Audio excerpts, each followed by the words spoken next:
Hello everyone, welcome back. अभी हमारे पास जो क्वेश्चन है आप देखें यहाँ पर क्वेश्चन लिख रखा है कि find the ratio in which the line segment joining the point. एक पॉइंट ये दिया गया है, एक पॉइंट ये दिया गया है। इनको जो दो पॉइंट है इनको ज्वाइन करने वाली जो लाइन है उसका सेगमेंट किया जा रहा है और वो सेगमेंट किसकी वजह से हो रहा है? एक्स एक्सिस से। तो कहने का मतलब है कि हमारे पास x1 y1 है, उसकी वैल्यू है 3 - 4 और उसके बाद हमारे पास x2 y2 है, उसकी वैल्यू है -5 6। और मान लो ये पॉइंट है जहाँ से हमारी एक्स एक्सेस जा रही है और तो जाहिर सी बात है ये पॉइंट होगा जिसकी वजह से दो हिस्सों में बट रहा है। तो मान लो लेमडा और 1, चूँकि रेशियो ही फाइंड करना है तो हमने इसको लेमडा और 1 का रेशियो ले लिया है। इस तरह से हो रहा है। तो सबसे पहले तो हम इस पॉइंट P, ये जो पॉइंट P है इसकी लोकेशन निकालते हैं। सोल्यूशन जब हम करेंगे सबसे पहले हम क्या करेंगे? पॉइंट P की लोकेशन निकालेंगे। तो फॉर्मूला यहाँ पर क्या होने वाला है? जैसे मान लो लेमडा है m1 और 1 है m2, तो जो फार्मूला होता है उसी फार्मूले का यूज करेंगे। तो फार्मूला क्या होता है? m2x1 plus m1x2 divided by m1 plus m2, और दूसरा होता है m2y1 m1y2 divided by m1 plus m2। इस तरह का फार्मूला होता है ना। तो इसके हिसाब से हमारे कोऑर्डिनेट क्या आएंगे पॉइंट P के? भाई m2 क्या है? 1 है तो x1 क्या हो गया? 3 और प्लस m1 कितना है? लेमडा, और x2 है -5, ठीक है, और डिवाइड हो गया लेमडा प्लस 1। y कोऑर्डिनेट क्या होगा? तो y कोऑर्डिनेट होगा y1 कितना है? -5, सॉरी -5 नहीं है, y1 है -4 प्लस m1 है लेमडा और y2 कितना है? 6 अपॉन लेमडा प्लस 1। ये हो गया। तो अब तो दो कोऑर्डिनेट आ गए, लेकिन अब सवाल का ये हिस्सा क्या कहता है कि एक्स एक्सिस काट रही है।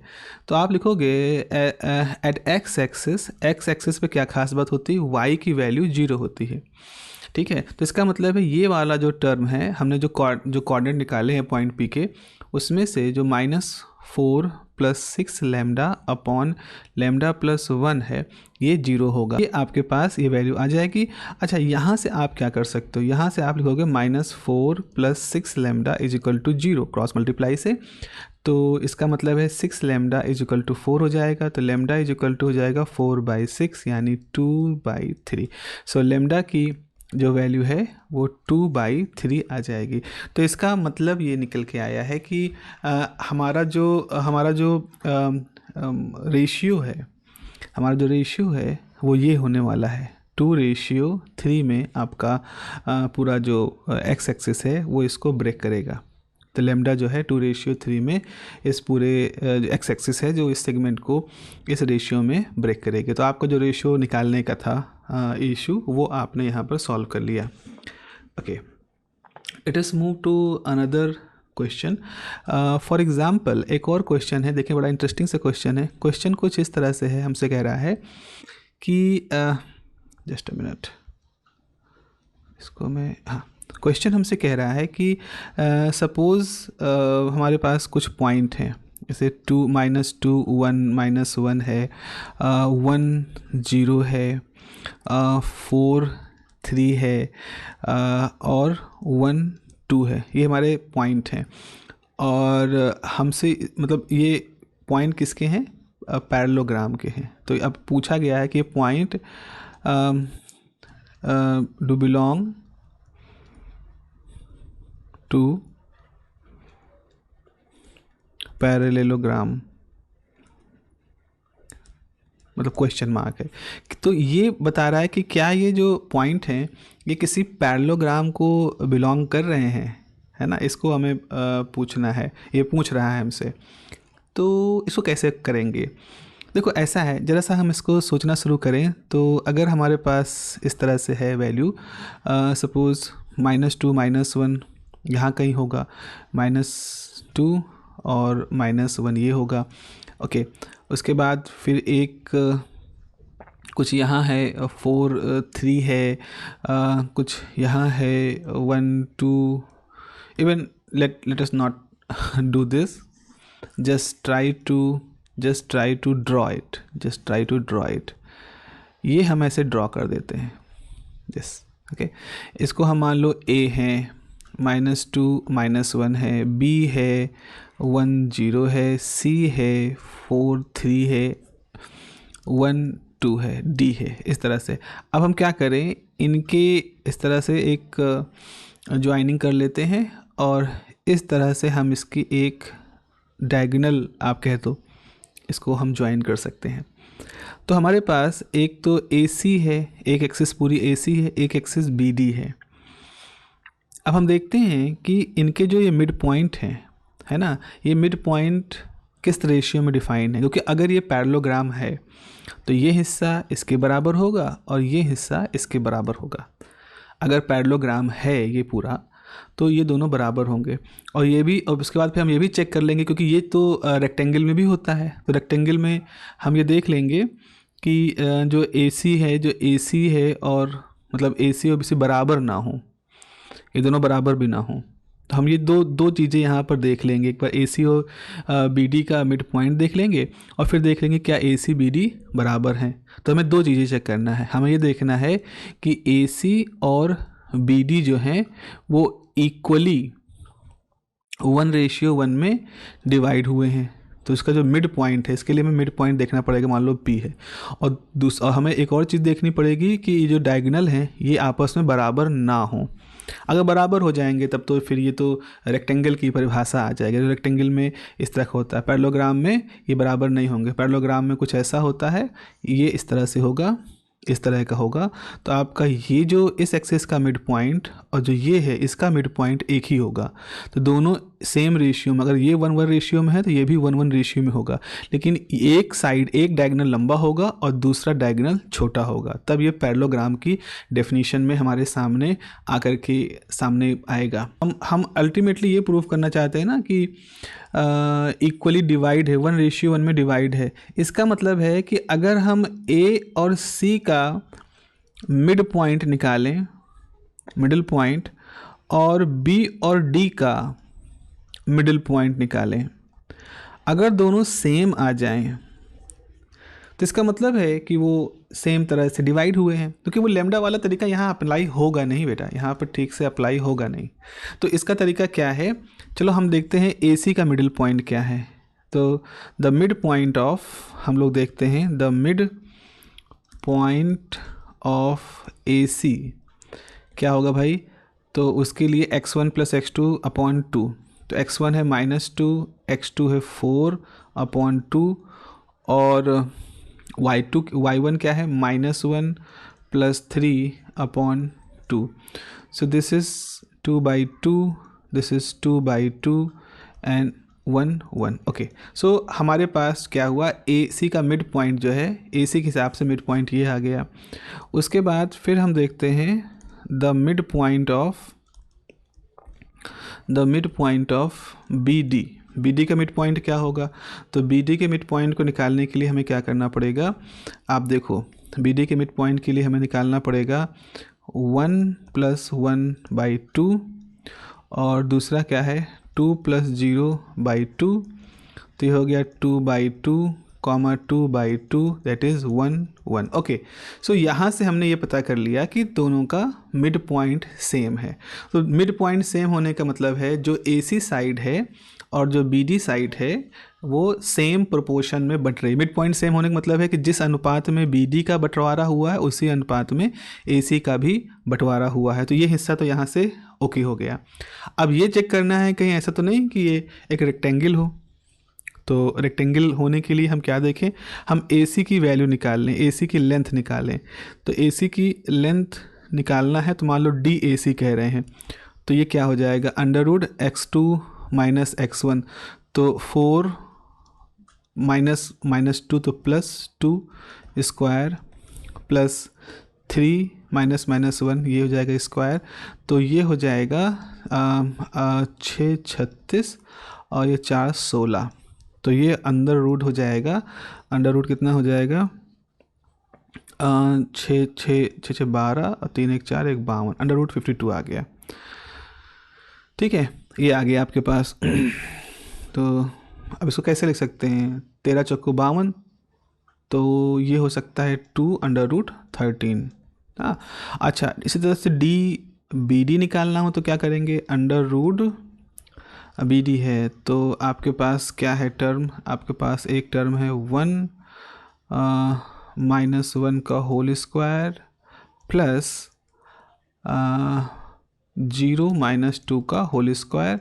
सो ये आपके पास आ गया 0 + 4 यानी अंडर ये 2 हो गया, ये सिंपली 2 आ गया। तो आप देख रहे हो कि एक जो डायगनल है वो 2 है और दूसरा डायगनल है 2√, तो ये बड़ा है। इसका मतलब है diagonal AC is greater than जो डायगनल एलिमेंट BD है। तो डायगनल का मिड पॉइंट सेम है, लेकिन डायगनल की जो लंबाइयाँ हैं, जो डायगनल उसकी लंबाई है वो अलग अलग है। तो ये सीधा सीधा सा यहाँ पर केस बन रहा है कि आपका जो ये सिस्टम है, ये जो पूरा हिसाब किताब है, ये एक रेक्टेंगल नहीं है, ये एक पैरेललोग्राम ही है। तो ये चीज़ आपने यहाँ से आइडेंटिफाई कर लिया। ओके, सो इस तरह से हमने कुछ बढ़िया से क्वेश्चन किए हैं यहाँ पर। Let me just tell you some more good questions about this section thing. Section के हम कुछ और भी अच्छे से रिलेशन, कुछ और अच्छे प्रॉब्लम करेंगे। तो देखिए एक और क्वेश्चन है, इवन ये क्वेश्चन 2012 में IIT का है, पूछा गया था जो JEE मेंस में। इवन पहली बार जब ये मेन और एडवांस का हिसाब किताब शुरू हुआ था उसी समय का है, कि अब पूछा गया है कि इफ़ द लाइन, हमारे पास एक लाइन दी गई है, इफ़ द लाइन का इक्वेशन है 2x + y = k। तो आप देखो यहाँ पे k अननोन है, ये क्या हो रहा है, ये पासेस वाया द पॉइंट, कैसा point, which divides the line segment, which divides the line segment joining the points 1, 1 and 2, 4 in the ratio 2 ratio, even ऐसा है, in the ratio 3:2, then find k। इस तरह से है। तो हमारे पास मान लो कोई लाइन है, ये एक लाइन है हमारे पास, और ये ऐसा कर रही है, जैसे ये 2 पॉइंट है हमारे पास, मान लो 1, 1 पॉइंट है और हमारा 2, 4 पॉइंट है। तो इन 1, 1 और 2, 4 पॉइंट को मिलाता हुआ एक लाइन सेगमेंट है, और हमारी लाइन जो 2x + y = k है, ये इसको इंटरसेक्ट करे, तो ये हमारा इंटरसेक्शन पॉइंट है। तो वही लिखा है, the line passes via point, मान लो पॉइंट P से गुजर रही है, और कैसा पॉइंट है, विच divides the line segment joining the point 1, 1 and 2, 4 in the ratio 3:2। तो ये जो लाइन है ये क्या कर रही है, इसको 3:2 में कन्वर्ट, मतलब ब्रेक कर दे रही है।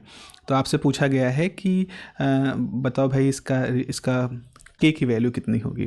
तो याद करो, अगर जब इस तरह केस होता है, तो ट्रेडिशनल तरीका है, एक तरीका ये होता है कि जो लेमडा की वैल्यू होती है दैट इज़ माइनस, ये हो जाएगा 2x1 + y1 - k upon 2x2 + y2 - k। ये कौन सा फार्मूला है, हमने कहा था लेमडा = दिस, तो ये हो जाएगा ax1 + b y1 + c, अगर जैसा है, और इस तरह से ax2 + b y2 + c। अब यहाँ पर अगर लेमडा पॉजिटिव है तो इंटरनल डिवीजन है, लेमडा नेगेटिव है तो एक्सटर्नल डिवीजन है, इस तरह का होता है। तो लेमडा तो हमें दिया गया है ना, 3:2 है, माइनस यहाँ पर 2, x1 कितना है भाई, x1 है 2 × 1 + 1 - k डिवाइडेड बाई 2 है, x2 कितना है 2 × 2 और y2 है 4 - k। तो ये आपके पास है 3/2 -3 - k और 8 - k ये है। तो यहाँ से आपके पास हो गया 3 8 minus k is equal to minus 3 minus k को 2 से मल्टीप्लाई कर दें तो जाएगा 24 माइनस 3k और यहाँ हो जाएगा 6 प्लस 2k, तो ये हो जाएगा 24 प्लस 6 और ये हो जाएगा 2k प्लस 3k, तो ये जाएगा 30 और ये हो जाएगा 5k। तो k की वैल्यू कितनी हो जाएगी 30/5 यानी कि आ जाएगा 6। तो आपका जो आंसर यहाँ पर आएगा वो आपका आंसर होगा 6। और अगर हम क्वेश्चन कहें तो क्वेश्चन का जो ऑप्शन नंबर सी था वो 6 था। तो इस तरह से आपका क्वेश्चन नंबर, इस क्वेश्चन का 6 जो है आंसर आएगा और वो आपका यहाँ सही हो जाएगा। ओके, एक तो ये बढ़िया सा क्वेश्चन है हमारे पास। और एक क्वेश्चन और हम अगर लगाएं, थोड़ा सा लेंदी साइड का क्वेश्चन है, इवन अच्छा क्वेश्चन है वो भी। क्वेश्चन कुछ इस तरह से है। क्वेश्चन हमारा ये है कि एक लाइन है a line L intersects the 3 sides. देखो बहुत ही बढ़िया है, 3 साइड्स को इंटरसेक्ट करते हुए एक लाइन है। 3 साइड्स है BC, CA and AB of a triangle ABC। तो हमारी एक लाइन है जो कि BC, CA और AB, ये जो 3 सेक्शन हैं एक ट्रायंगल के, इनको पार करती हुई जा रही है at points P, Q and R respectively. तो ये जो है वो मतलब BC को P पर, CA को Q पर, AB को R पर कट कर रही है। तो देन कैलकुलेट क्या कैलकुलेट करने से कह रहे हैं कि BP/PC multiplied by CQ/QA multiplied by AR/RB, इसकी वैल्यू कितनी होगी ये कैलकुलेट करो। अब देखो ये कैसे सॉल्व करेंगे। देखो यहाँ पर ये होने वाला है कि हमसे एक ट्रायंगल दिया गया है, हमें एक ट्रायंगल की बात बताई गई है और वो जो ट्रायंगल है मान लो इसको हम यहाँ शुरू करते हैं। ये A है, ये हमारा B है, ये हमारा C है, ठीक है। अब हम अगर इसी क्रम ले रहे हैं तो x1 y1 इसका है, x2 y2 इसका मामला है, x3 y3 ये सब हैं इसके पॉइंट। ओके, इस तरह से हमने ले लिया। अब हम कह रहे हैं कि हमारा एक लाइन है जो कि इनको काटती हुई जा रही है। तो AB को क्या है, AB को R पे काट रही है। तो मान लो R पे काट रही है और ऐसे जा रही, मान लो लाइन ऐसे जा रही, इस तरह से कट कर रही है, इस तरह से। तो एक लाइन तीनों को तो कट नहीं कर सकती है। अब तीनों को कट तभी करेगी जब वो 2 को तो इंटरनली कट करे और एक को एक्सटर्नली कट करे। तो AB को कट किया R पर, ठीक है। CA कौन सी है, CA है, इसको कट किया Q पर। और जो BC है, BC वाली लाइन है, इसको कट कर रहा है वो P पर। तो आपको यहाँ पर पहली चीज़ ध्यान देने वाली ये है कि एक लाइन किसी ट्रायंगल के तीनों साइड को इंटरनली कट नहीं करेगी। तो इसमें कम से कम 2 इंटरनल कट होंगे और एक जो होगा एक्सटर्नल कट होगा। तो ये आपका डिवीज़न का यहाँ पर केस बनेगा। तो जब हम इस पूरे प्रॉब्लम को सॉल्व कर रहे होंगे तो हम इंटरनल डिवीज़न के 2 बार फार्मूला यूज करेंगे और एक्सटर्नल डिवीज़न के हम 1 बार फार्मूला यूज करेंगे।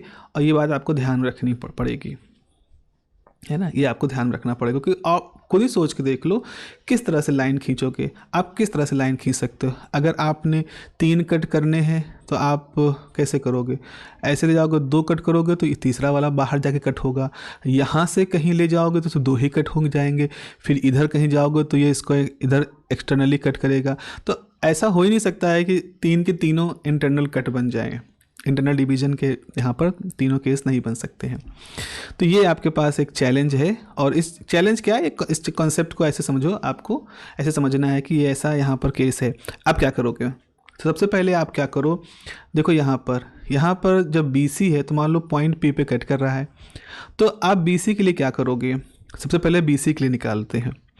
फॉर्मूला हमारे पास क्या है, फॉर्मूला हमारे पास ये है कि हमें रेशियो, हमें लेमडा निकालना है, हमें इन तीनों केस में लेमडा कैलकुलेट करना है। अब जो लेमडा होता है वो कैसे होता है, वो ऐसा होता है कि लेमडा जो होता है आप समझ लो कि shorter side divided by longer side, इस तरह से हम इसका लेंगे। लेकिन ये कब है, ये जब हमारा इंटरनल है।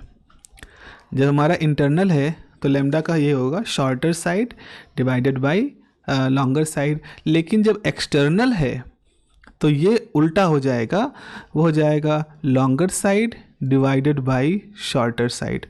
ये एक तरह से उल्टा इसलिए चुका होता है क्योंकि एक्सटर्नल में मामला एक माइनस का हो जाता है ना, तो इस तरह समझ लो, इस तरह का है यहाँ पर। तो सबसे पहले एक्सटर्नल के लिए देखते हैं, तो एक्सटर्नल के लिए देखते हैं। अच्छा, हमारी जो साइड है उसकी इक्वेशन क्या हो जाएगी, अगर हम मान लें लेट एक्सटर्नल के लिए मान लें let the line is a x plus B y plus c is equal to 0। ये हमारी लाइन है और ये लाइन इंटरसेक्ट कर रही है, intersects b c externally in ratio lambda ratio 1। इस रेशियो में ये एक्सटर्नली इसको इंटरसेक्ट कर रही है, ठीक है ना। तो इसका मतलब है यहाँ पर लेमडा क्या होगा, यहाँ लेमडा होगा ये बीपी, ये बड़ा, ये लार्जर साइड, तो ये हो जाएगा बीपी अपॉन पीसी। तो बीपी अपॉन पीसी, तो जो हमारे पास प्रॉब्लम है ना बीपी अपॉन पीसी, इसमें वही दिखा ना, लॉन्गर साइड बीपी और शॉर्टर साइड पीसी, ये हमारा लेमडा है। और इसकी वैल्यू क्या होगी, minus time A X one plus B Y one plus C divided by A X two plus B Y two plus C. ये आपके पास ये वैल्यू आ जाएगी, है ना, ये वैल्यू आपके पास यहाँ से निकल के आ जाएगी। अच्छा, इसी तरह से लेमडा की वैल्यू अब आप कहोगे for side a b side के लिए क्या होगा, तो अगर डायग्राम में देखो तो जो आपका ए बी साइड, इसमें आर इंटरनल पॉइंट है, तो आपका रेशियो होगा शॉर्टर, इंटरनल के लिए क्या होगा शॉर्टर, यानी लेमडा की वैल्यू हो जाएगी a r divided by r b. तो आपके पास जो a r by r b ये भी निकल आया। इसकी वैल्यू क्या हो जाएगी, यहाँ पर कौन कौन से एक मिनट मुझे थोड़ी गड़बड़ हो गई है, बी सी की बात की ना, बी सी में कौन से साइड थे x2 y2, तो यहाँ पर आपका फॉर्मूला होगा, मैं फिर से लिख दे रहा हूँ, ये थोड़ा सा यहाँ पर होगा, ये तो अगर खाली x1 y1 होता है तो यहाँ पर एक साइड है, तो ये हो जाएगा a x2 plus b y2 plus c upon a x3 b y3 plus c, ये हो गया। और इसमें क्या क्या हो, बी ए बी में कौन कौन है, ए बी में है x1 और x2 y2, तो ये हो जाएगा minus a x1 plus B y1 plus C divided by a x2 b y2 plus C. ऐसे ही अगर हम कहें फॉर साइड ए सी के लिए क्या होगा, तो फॉर साइड ए सी की लेमडा होगा, शॉर्टर वैल्यू कितनी है क्यू सी, तो क्यू सी अपॉन ए क्यू, तो जो क्यू सी अपॉन ए क्यू है वो यहाँ से मिल गया, तो इसकी वैल्यू कितनी हो जाएगी माइनस आपके पास हो जाएगा ए